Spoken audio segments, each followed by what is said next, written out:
Baik, silahkan dilihat ke papan yang satunya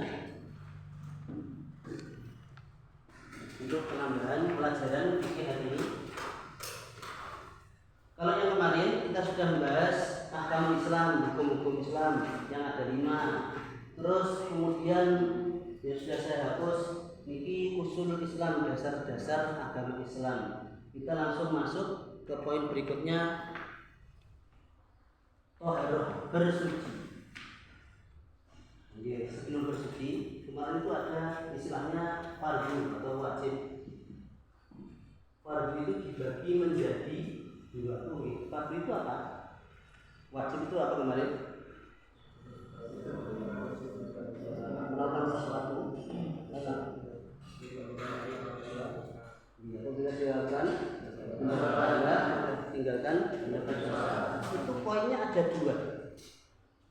Fardu ada 2. Fardu apa? Fardu ain sama fardu kifayah. Yang namanya fardu ain, perkara yang wajib dilakukan ala kulli muslimin, bagi setiap orang muslim. Ya, setiap orang muslim, jadi kewajibannya itu ada batasannya. Batasan orang muslim yang harus dilakukan, dia harus punya titel. Laki-laki atau perempuan itu sama saja. Titelnya mukallaf. Apa itu mukallaf? Nah, sing pernah mondok, betul ngomong mondok, yang pernah mengenyam pendidikan diniyah di rumahnya masing-masing. Mukallaf, kita sebenarnya mukallaf loh ini, tidak bisa meninggalkan sesuatu kewajiban apapun kecuali itu enten. Kalau yang laki-laki tanpa ada pengecualian kewajiban kita, bahkan sampai apalagi ibadah niku sholat itu tidak ada pengecualian. Yang boleh itu hanya perempuan. Meskipun contohnya laki-lakinya Pak, kalau pendarahan itu beda, itu penyakit. Laki-laki tetap punya kewajiban. Kalau yang perempuan, Pak, kalau pendarahan bisa, pendarahannya nanti dilihat. Itu pendarahan kan ada 3. Air, nifas. Kalau selang keluar di bukan jamnya, bukan waktunya, namanya istihadah. Kita baru ngerti, oh kalau istihadah bagaimana hukumnya, kalau nifas bagaimana, haid bagaimana. Nah, ritme haidnya itu kan berbeda-beda. Laki-lakinya meskipun tidak haid, kita juga harus mengetahui. Apalagi kita yang mau menikahi seorang perempuan, maka pengetahuan itu sebenarnya juga harus wajib kita ketahui. Karena kalau sampai keliru, contohnya sing mbaknya lupa saharnya bukan haid, ini istihadah, saharnya sholat, dia tetap keluar darah, tidak sholat. Akhirnya malah yang punya hutang dosa itu laki-laki. Sebegitu beratnya laki-laki menanggung setiap apa yang dilakukan perempuan. Amen. Itu nama tapi kan tanahnya sama. Fardu ain mukallaf, masih belum ingat? Mukallaf itu akilun balihun.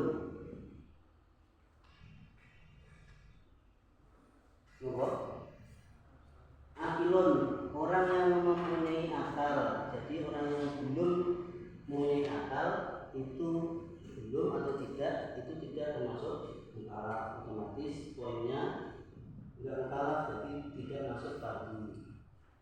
Makanya orang-orang yang tidak waras itu tidak punya kewajiban. Yang nomor 2, balighun. Balik. Nah, nilai balik laki-laki sama perempuan akan berbeda. Betul enggak? Jadi kita menikah, jadi belum sampai masuk ke taharoh akunya habis. Tapi memang harus diketahui balik, standar baliknya itu, contohnya seorang perempuan ataupun laki-laki bisa dianggap balik ketika dia keluar mengeluarkan air mani, mimpi basah. Bukan mimpinya loh ya, dalam mimpinya dia mimpi basah. Pas waktu dilihat tidak ada apa-apanya, itu bukan. Nah, keluar mani itu juga ada batasannya. Contohnya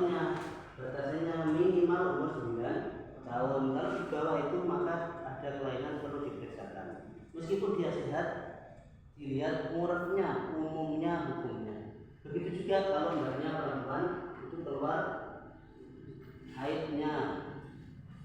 Kok kedua-duanya, contohnya dia terlalu polos, tidak paham dengan apapun, bahkan sampai di umur batas balik umur 15 sempurna dia tidak haid, dia tidak pernah mimpi basah, tidak pernah terlalu polos.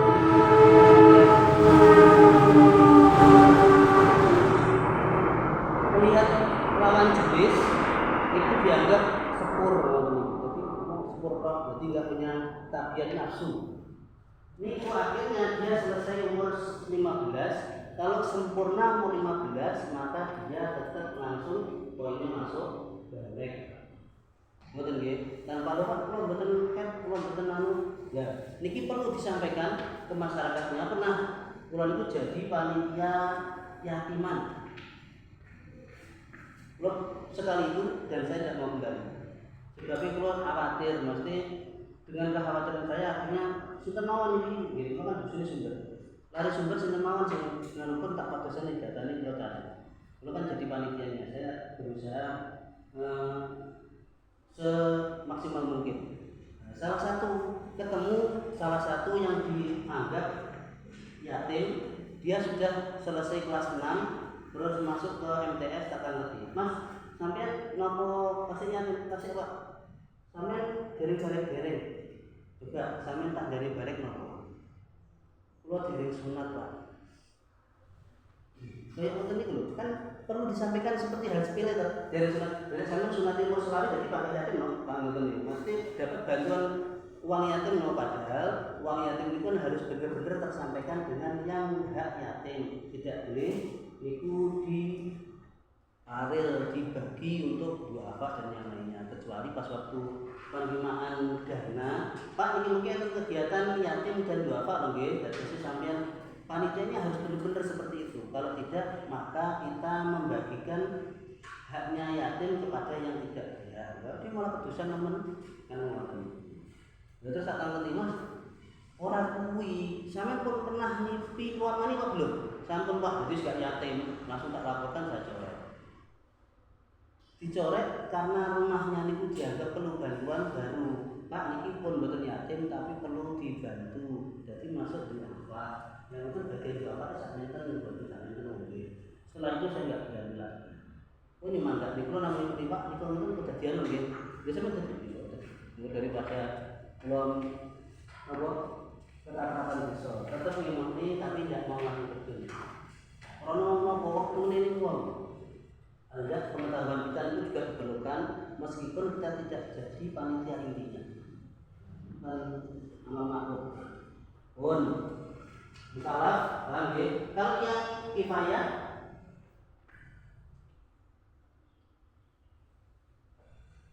melakukan sesuatu yang wajib dilakukan bagi orang Islam, bagi setiap orang Islam. Tapi ada poinnya, ada tapinya. Kalau sebagian dari orang Islam itu sudah melakukan, maka orang Islam yang lainnya belum melakukan, sudah gugur kewajibannya. Contohnya sholat jenazah. Sak desa goro-goro enten napa namine? Contoh nih, orangnya Islam, dia mencari bawaan KMM, mencari napa namine anggota sholat sak desa kena kabeh, tibake kapusan kabeh. Karena dianggap dia yang menyasarkan masyarakatnya jadi miskin, akhirnya dia tidak kuat menerima kenyataan dan meninggal. Wah, goro-goro kuwi gak sah disolati, sak desa kok gak nyolati. Salate napa? Sak desa hukume dosa kabeh. Lha pripun Pak? Niki nyontoh nih perkara sing elek. Mari pernah di zamannya Nabi Musa, itu satu desa tidak mau mensolati. Tidak ngerti. Niku Nabi Musa dikasih firman untuk ngulesi si mayat iku wae. Ternyata dia itu seorang aulia yang mengunggul masyarakat, bahkan dia itu orangnya yang orang jahat, tukang pemabuk dan yang lain. Maksudnya nilainya apa? Kita tetap memuliakan seorang jenazah yang Islam maka wajib mensolati. pun itu kembali kalau paham ya. Akil balik mempunyai akal dan juga balik.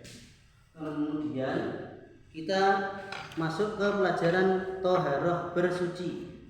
Apa toh yang dinamakan toharoh?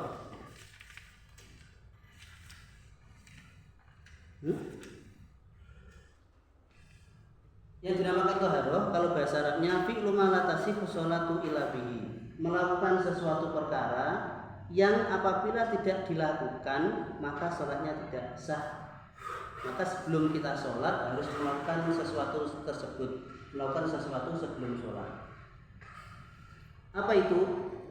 Toharoh itu dibagi menjadi dua. Toharatun minal hadas, toharatun minal najas. Bersuci dari hadas dan bersuci dari najis. Bersuci dari hadas itu juga dibagi menjadi tiga. Bersucinya yaitu bersuci dengan wudu, kemudian guslun mandi wajib, dan juga tayamum. Tayamum itu badalan min huma, badal pengganti dari wudu dan mandi. Jadi singkat-singkat mawon.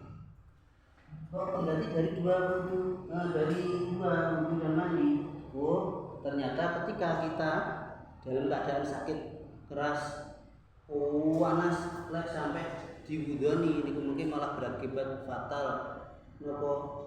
Alergi dengan air contohnya. Bukan dokter, kalau dokter pada tuan Pak ini tidak boleh kena air ya untuk selama 1 minggu biar penyakitnya biar sembuh. Oke, jadi sih tuan pakai tayamum. Ataupun tidak menemukan air sama sekali, mandi wajib itu juga kalau tidak ada air digantikan dengan tayamum. Bagaimana Pak tayamumnya? Apakah berbeda dengan ketika kita hadas? Hadas kan ada hadas kecil, hadas besar. Bagaimana membuatkan? Tetap praktiknya mungkin besok-besok ya. Jadi wajahnya sama tangan pun cukup. Jadi mboten ganti mandi pakai air. Jadi mandi tayamum kan nggih gulung-gulung apa poinnya sama, tayamumnya sama sebagai ganti wudu dan mandi. Terus toharatun minan najas, suci dari hadas. Hadas ini ada yang pakai istinja cari dan juga izaratun najasa. Izaratun najasa menghilangi najis dari yang ada di badan dan yang ada di pakaian, kemudian ada di tempatnya. Jadi itu perlu diketahui. Ini sekilas sebelum nanti meskipun akan dibahas lagi di bab sholat. Badannya harus bersih, apalagi laki-lakinya. Ada contohnya bikin tukang yang digawe jadi bos ayam, kita bergelut dengan peternakan, akhirnya perlu diperhatikan kesucian tubuh kita. Lega wonten ide dadi tukang kompresor, tukang gambari bak-bak truk niku. Kalau menyampaikan sesuatu yang nilainya besar-besar dan gede, betul contohnya ide macul anjing boten. Contohnya ide dadi kontraktor pertanian juga harus ngasih simulasi, meraktek caranya ngerabut kompos, otomatis tubuh kita kan lubrut najis, maka badannya harus disucikan. Ada lagi bajunya, jadi baju juga harus menentukan sama sekali. Contohnya makanya mbak-mbaknya mungkin pas waktu ke belakang itu masih bisa, gambar rok, gambar sarung yang tadi masih bisa. Yang pakai celana ketika bersuci itu harus benar-benar hati-hati. Jadi saya sampaikan pernah Rasulullah dengan para sahabatnya itu jalan-jalan, berjalan-jalan melewati 2 kuburan. Rasulullah terus memerintahkan sahabatnya, sampeyan ketokne papah kurma loro, diketokne terus diparingi. Ngeten apa kanjeng Nabi? Selama papah kurma niki teles selalu mendoakan istighfar. Yang perlu diketahui, 2 orang yang meninggal ini berbeda, dua-duanya disiksa. Sebabnya 1 wudune tidak sempurna, nomor kalih leh cari tidak resik. Nah niku nek pun cawi ndak resik najan wudune sempurna, badannya bersih, yang tautnya niki kan nyiprat kok kamu dan mau pipis. Nah, kalau enggaknya pasti bisa laki-lakinya gitu, ngati-ngati sisul baunya tetes-tetesnya najis niku bisa nggarap tidak sah. Makanya mau sampeyan nek sakit silahkan pakai celana tapi hati-hati terkait kesucian celananya, karena kan langsung sekalian dengan sholat dan yang lainnya.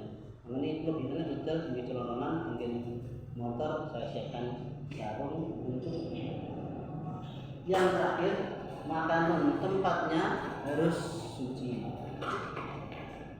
Ada yang ditanyakan? Boten wonten.